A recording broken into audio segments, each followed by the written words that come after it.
Hello guys, good morning. So, duty na tayo guys. So, nandito tayo sa wheat market. Sa wheat market ako ngayon guys. Bibili ako ng kape. Kasi, puro tayong China bukas. I need coffee there. Bibili sana ako ng medyas. Kaso wala akong makita. Kailangan ko pa guys ang bukas ang Pilipinas store kasi bibili tayo ng kape bago pumunta dun sa supermarket. So palengke tayo. DC, hindi naman DC, konti naman ang tao. Yung Pilipinas store kasi guys ay sarado pa. Alam mo, bukas talaga siya ay 8 o'clock. So, sarado. Naantay ko.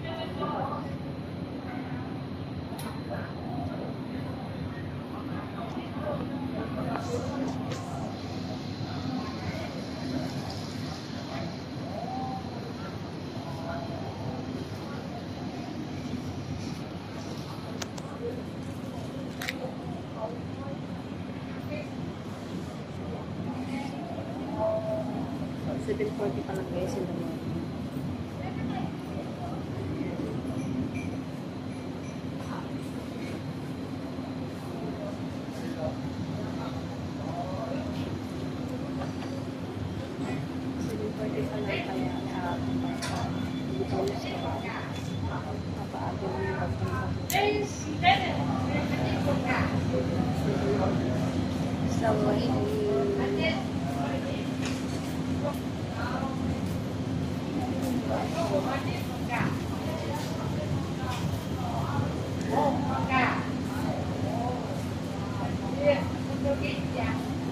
Yes, okay din dyan.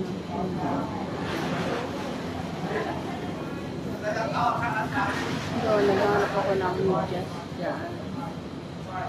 Kaso wala. T-shirt lang, pag-den. So, kailangan ko kasi ngayon guys medyas. Dadadaling ko bukas sa China. So, mag-stay tayo doon guys ng 4 days ako.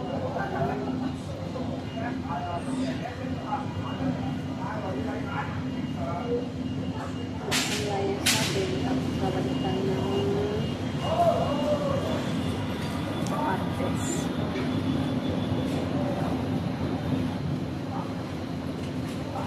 Pinakaayaw ko na ganyan.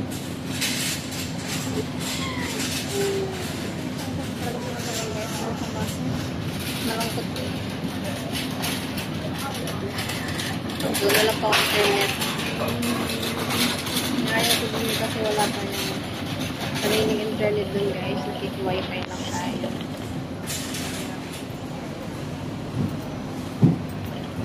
Kaya mas ito pa nalit ako sa HP kasi sarili ako internet. Diba kasi sa akong data. Isang doon kasi wala pa ang internet na lang sarili ako. Nakik-wifi lang ako sa Pilipinas. So, hindi siya malaki.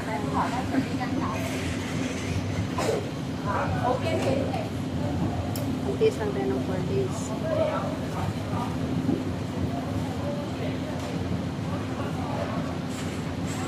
Mag-taste tayo ng 4 days. Wala tayo bumalik na Hong Kong para mag-internet ulit. Doon kasi guys, kailangan pa mag-open ng VPN para makapag-messenger ka doon o Facebook. Kasi hindi doon ano yung Facebook ka messenger. So, kailangan mag-install ng VPN para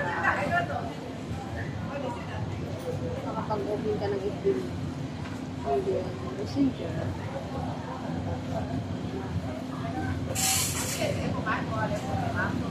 So, ayaw ko doon. Ayaw ko doon gusto.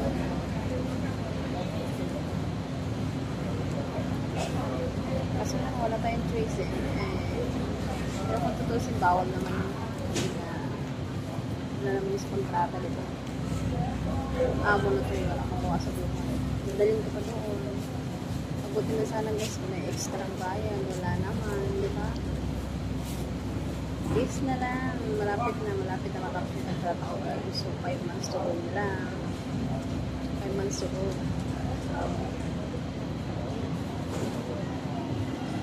So, maghanap tayo ng bago. Sana nga, makahanap tayo ng matulog. Hindi yung... Sana makahanap ng ano guys. Mag-work ka lang. Maganda kasi yung ganun kasi hindi ka duty hanggang ano. Sa amin kasi guys, duty kami hanggang 12 o'clock lalo na kung day off na kinabukasan. Sabi kasi ang amo na yung babae, nangingi pa siya till 11:30. Nangingi pa siya ng prutas. O kaya minsan magpapaluto pa yan guys. Kaloka yan. Kaya nakakapagod yung ganun routine. Nakakapagod yung ganun trabaho na hanggang ganung oras si gising mag-aantay ko pa.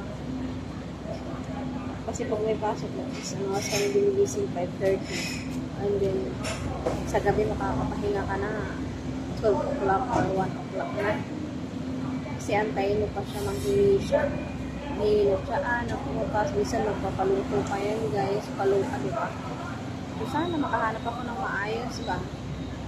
Mapagod na ako sa kanila. Kasi all around ako guys eh. Mag-market, tapos magluluto.